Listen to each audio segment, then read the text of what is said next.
Nah, yang ketiga, hikmah daripada itu Allah ingin menjadikan sedekah kita menahan tangan lisan untuk menunaikan hak-hak kita, ya, agar seharusnya digunakan untuk menunaikan bentuk-bentuk yang memang harus kita keluarkan. Ini di sini kita diminta untuk supaya apa? Supaya kita ngerakin sedekah bukan cuma atas ibadah, tapi bantuin orang. Bekasnya ibadah itu keluar. Habis sholat duha, habis sholat tahajud ini malam, ya, habis sholat sunnah, sholat wajib karuan dah. Emang kudu kita laksanakan. Tapi setelah itu semua dari ibadah yang kita lakukan, bekasnya itu keluar. Apa? Kita bisa ngebantu sesama kita. Kita bisa ngebantu orang tadi, ya, yang lagi mau lewat. Kita bantuin, bang, hati-hati bang, ada lobang. Ya, kita tahan orang jangan sampai jatuh dulu. Kita angkat batu berat rasanya. Nggak ada yang ngupahin, nggak ada. Tapi jangan lupa, wa ma kana Allahu rabbuka nasiya. Sesungguhnya Allah, Rabb kamu itu bukan Tuhan yang pelupa. Bukan. Allah yang tahu, Allah nggak bakal lupa. Orang boleh lupa. Siapa nih yang nambel jalanan? Siapa yang mindahin? Orang boleh lupa. Temen ente bantu bener-bener nih. Dari pertama sampai selesai itu urusan apaan? Misalnya skripsi, bantuin ke orang tuanya, bantuin ke dosen-dosennya. Boleh dia lupa. Tapi Allah nggak bakal lupa. Namanya manusia emang tempat salah sama lupa. Apalagi lagi ada maunya doang. Udah inget banget, baik banget bawain kita martabak saban malam. Pas udah jadi, kagak kelihatan batang hidungnya. Nah itu, kagak ada syukurnya, nggak ada terima kasihnya. Sedih kalau sama orang berurusan. Tapi kalau kita berurusan sama Allah, bantuin orang atas perintah Allah, itu nikmat rasanya. Nggak diupahin, nggak diampropin, nggak dikemelin, nggak apa-apa. Allah yang bakal nyelesain urusan kita ketika dalam keadaan sulit. Allah yang ngejauhin masalah-masalah yang tadinya mau ketimpa. Allah bakal lindungin yang tadinya bakal ada tuh bencana-bencana atau musibah yang bakal nerpa. Nggak jadi. Rumah yang tadinya mau kebakar kagak jadi. Tahu-tahu ada kecoa lompat terbang ketutup itu gas api. Nggak jadi nyamber, gas bocor. Ya Allah, kenapa ini? Di dapur banyak kecoa, siapa tahu dia bantuin. Ente habis sedekah kemarin, kagak jadi meleduk gitu, percikan-percikan apinya. Ya kan? Kita nggak tahu dari mana Allah akan menyelamatkan kita. Nah ini harus kita lestarikan. Ketika ada ilmu yang udah mulai kita dengar, bisa sedekah waktu, ya, bisa ngebantuin orang, bisa menyumbangkan tenaga kita. Jangan cuma bergerak gara-gara upah doang, jangan. Sekali-kali gitu, upahnya adalah apa? Upahnya dari Allah. Upahnya adalah sedekah kita tulus, ikhlas. Sekali-kali coba banyakin itu. Pengen nyangkut 2-3 kali dari amal kita itu ikhlasnya banyak. Jangan ikhlasnya dikit karena jarang-jarang. Orang kalau beramal gede, kalau jarang-jarang inget banget itu belum ikhlas. Tak amal nih, lewat. Gak pernah ngasih 20.000 nih. Maka biasanya cuma 2.000 mulu. 2.000, ikhlasnya cuma 2.000 doang, ya. Giliran ngasih 20.000, inget banget, belum itu, belum. Besok kebutuhan kita atas rahmat Allah banyak. Kalau kita jarang-jarangin, nggak gede-gedein, nah ini kita bakal miskin besok. Kalau orang udah biasa beramal kecil umum, itu mah jadi pemandangan umum besok. Besok nih orang berjalan, ayo kelompok sini, pengajian ini mana, majelis ini, lewat sini. Tut, kegiring dah kita ke samping. Jalanannya agak cepet. Wah kan? Kenapa emang? Sedekahnya yang 2.000, jalannya kencengan dikit. Tapi ada yang sedekah 20.000, dan naik liftnya beda lagi. Gitu. Kenapa bisa beda? Karena nggak umum. Wah ada lagi yang naik pesawat, disekat 100.000. Dia bisa ikhlas dari 100.000 itu. Kenapa dia bisa ikhlas? Karena sering. Beda kalau jarang-jarang. Kita ngerasa pengen ibadah, pengen sedekah, itu kudu sesuatu, kita kudu latih. Kita sesuatu yang agak beratan dikit, diseringin. Kudu diseringin, jangan dijarang-jarangin. Kalau dijarang-jarangin, kita ingat banget. Gue setahun ini kayaknya sedekah 50.000 bisa gue hitung sama jari. Nah, berarti kan apa? Berarti jarang. Bisa dihitung sama jari masih. Bisa keinget sama pikiran dan otak kita. Wah, keinget banget gue. Nanti kalau baik sama orang, jarang-jarang baik. Ingat banget, itu amalan masih belum ada nilai keikhlasan. Amalan ikhlas itu tau kayak gimana? Kayak nafas kita. Ikhlas banget. Allah ngasih sama kita ini luar biasa rahmatnya. Kita hitung nggak dari nafas kita? Kita nggak hitung. Kehitungnya kapan? Kalau lagi darurat, kalau lagi masuk ICU, mulai kehitung. Tit, tit, tit, udah mulai itu. Detak jantung kita, hitungan oksigen kita, berapa mili, berapa gram yang masuk ke tubuh kita, kehitung harganya. Kalau lagi apa? Darurat. Tapi kalau lagi lapang kayak begini, ada polutan-polutan yang masuk ke dalam tubuh, disaring lagi sampai yang namanya oksigen dan karbon dioksidanya bisa dipisah secara otomatis oleh tubuh yang sehat, masih nggak disyukurin. Pengen gitu, biar ngerasa nikmatnya, ada alat-alat canggih baru bisa ngerasa syukur. Ini tubuh ente kalau bisa ngeluarin racunnya, yang ini masukin obatnya, yang ini baru berasa, ya Allah bersyukur banget, baru berasa syukur begitu. Naif banget kita jadi hamba Allah. Pengen ngelihat dulu bukti-bukti yang menyengsarakan, baru terasa nikmatnya sehat. Padahal sekarang nih napas lagi rame-rame kayak begini, oksigen kan kurang, kenapa masih seger banget? Kenapa bisa otomatis begitu? Allah yang jadiin tubuh ini istimewa. Kurangnya oksigen masih bisa Allah titipkan kejernihan dalam berpikir. Biasanya orang mau jernih berpikir kan ke puncak dulu loh. Pengen yang adem-adem, baru mulai, wah gua fresh banget, pikiran cerah gitu kalau di puncak. Pengen begitu baru cerah. Enggak. Bagi hamba Allah yang terpilih, di dalam situasi sempit pun dia bisa dijadikan menjadi seorang hamba yang tercerahkan. Kenapa sih bisa begitu? Itu keajaiban yang Allah berikan dari tingkatan iman seorang hamba. Di penjara dia bisa ngapal Quran. Kita ngelihat kan kisah-kisahnya para aulia, orang-orang soleh di penjara yang oksigen kadarnya itu kurang, vitaminnya katanya kurang, dikasih makanan itu udah, aduh masya Allah. Sama peliharaannya, bagusan peliharaannya di rumah, dikasih gizinya begini-begini, makanannya nggak bergizi, tapi kenapa Allah jadikan masih dilindungi dengan gizi-gizi yang baik? Karena kekuatan iman. Nah itu, kalau kita lagi kumpul begini, ngerasa tersentuh, ini ada kekuatan iman namanya. Ini ada nikmat-nikmat Allah yang terpercik dari cahaya kekuatan Islam iman kita dalam hati. Itu. Makanya kudu disyukurin. Alhamdulillah ya Allah, kumpul empuk-empukan begini, masih kayaknya ada oksigen puncak rasanya. Nah ini kan kenikmatan iman rasanya. Wah sejuk banget. Padahal mah AC mati, kurang gede, kipas kagak ada. Tapi kenapa siraman-siraman itu membuat kita kok makin tenang? Karena ruh yang lagi disiramin.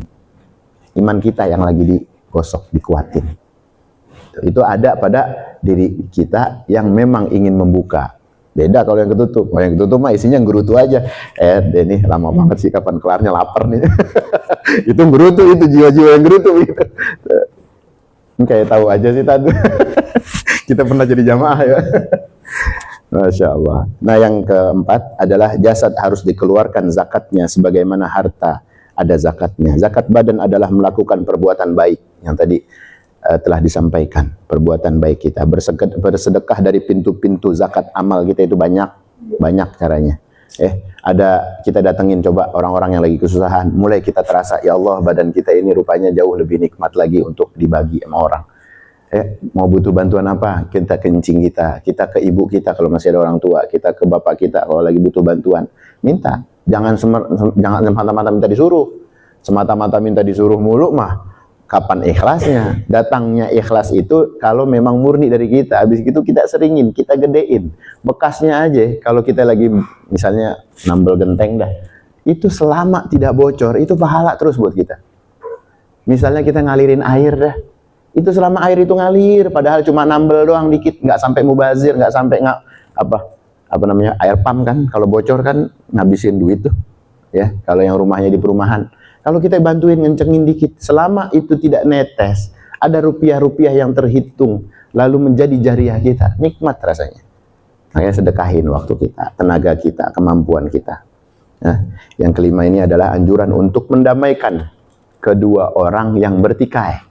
Laki, bini lagi berantem, kita damain, cari jalan keluar. Saudara, kalau bisa kita damain, bukan mau ikut campur, bukan. Tapi cara bagaimana kita menitipkan waktu, ilmu, ya, tenaga kita untuk mendamaikan.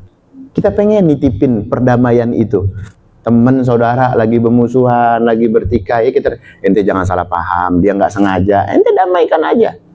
Dia mungkin maksudnya begini, nggak begitu. Dia juga rasanya salah sih, salah. Dia nyesel. Ya kita damain. Gitu. Supaya apa? Supaya ada waktu yang berharga bagi kita. Kalau ngedamain orang, apalagi kelompok. Mau kelompok kan orangnya banyak tuh. Ya, kalau ngedamain 1-2 orang, orangnya 1-2. Itu aja diapresiasi sama Allah. Gede banget balasannya. Gimana kelompok? Gimana kalau jamaah? Jamaah sama jamaah satu ribut nih masalahnya. Ya, masalah masalah kunut misalnya, yang ini yang ini tahlilan, yang ini uga kunut, yang ini. Ente damain aja, ente nggak usah ribut dah. Banyak no orang yang kagak sembahyang. Udah nggak usah ribut, kita cuma khilaf doang. Ada permasalahan-permasalahan fikih yang emang belum tahu, kita datangkan ahlinya. Coba jangan ribut Pak.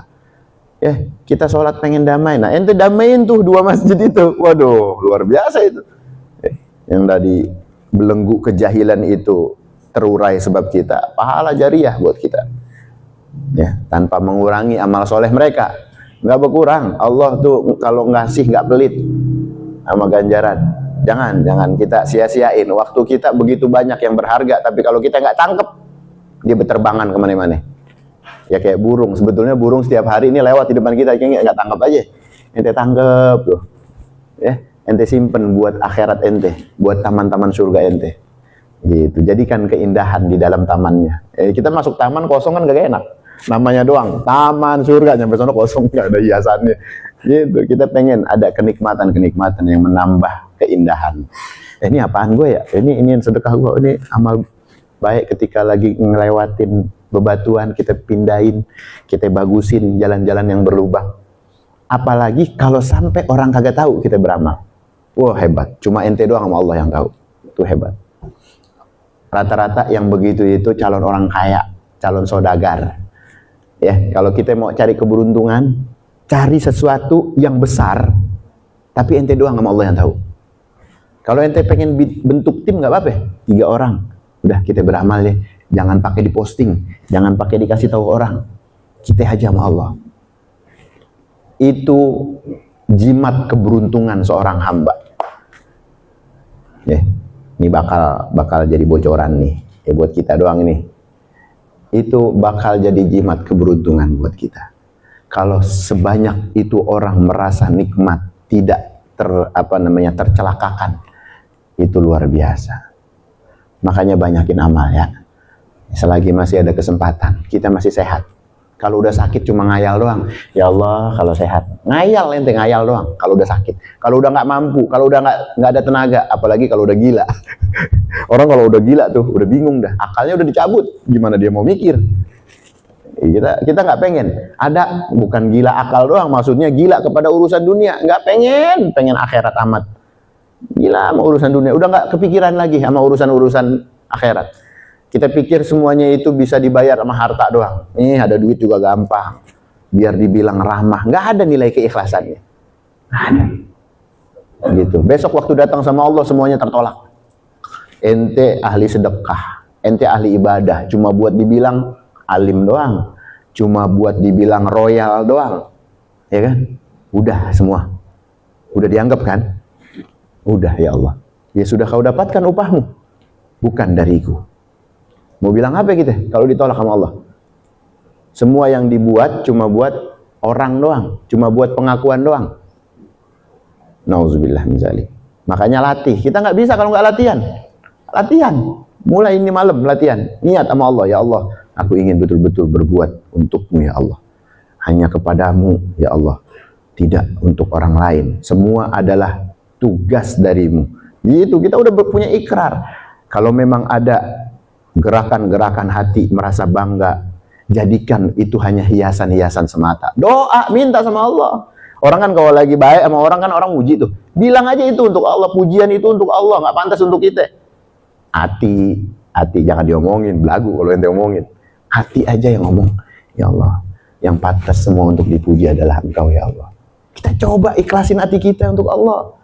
Belajar nggak berhenti, sampai mati kita terus belajar. Ya Allah, jangan sampai bangga banget dah. Dipuji sama orang, dilihatin sama orang, apalagi dikatain sama orang sampai kesel. Emang tempatnya kita jelek, emang tempatnya kita rusak. Tapi kalau emang pujian yang datang, memang yang pantas itu ada untukmu ya Rabb. Gitu kita berdoa. Minta sama Allah, mintanya sama yang mencatatkan segala sesuatu dari sir dalam badan tubuh kita, dari hati kita, dari rahasia kedalaman kita. Yang tahu kan Allah, mintanya sama Allah. Kalau minta sama orang maka gak bisa, yang begitu-begitu. Minta sama Allah. Ya, makanya banyakin sholat, latih diri kita untuk selalu ikhlas. Nah, yang keenam, hikmahnya adalah anjuran untuk membersihkan sarana-sarana umum yang tadi kita bilang. Yang ketujuh adalah anjuran untuk melakukan keadilan. Karena dengan keadilanlah ditegakkannya langit dan bumi. Allah kalau kagak adil, ini udah runtuh nih. Karena keadilan Allah, bumi bisa tegak. Karena keadilan Allah, kita nih bisa memilah yang baik, yang buruk, yang mana. Itu semua atas keadilan Allah. Makanya kita kalau udah dikasih kesempatan dengar apa hikmah-hikmah dari ilmu, kita bersyukur ya Allah, alhamdulillah. Ya, ini adalah bentuk keadilanmu. Kemarin aku mendengarkan lawakan-lawakan yang menyia-nyiakan waktuku, yang nggak ada catatan amal tuh nggak ada, yang ada malah nyemplungin apa madorot tuh, ngapus pahala, malah ngatain temen, nyakitin temen, kalau gibahin temen, kalau dia denger dia sakit. Ya, zikruka ahauka bima yakroh, tuh gibah, sesuatu yang kalau kita sebutkan teman kita marah. Ya, saudara kita marah, apalagi orang tua, apalagi guru yang diomongin yang jelek-jelek, apalagi dosen. Nah, kalau kita pengen ilmu manfaat, nah kita doakan orang-orang yang telah berjasa melalui hidup kita nih, kita doain ya Allah, biar pahala kita yang ada nih buat mereka-mereka yang telah berjasa. Nah, ini salah satu birr kita, salah satu pengabdian kita. Pengen nggak jadi anak yang berbakti? Nah, itu salah satunya. Kita pengen jadi murid yang berbakti, doain guru. Kita pengen murid yang berbakti, doain dosen. Doain orang tua kita. Doain bukan cuma sekedar doain. Kita kasih pahala amal kita kalau emang ada. Ya Allah, catat amal baik ini ya Allah untuknya ya Allah.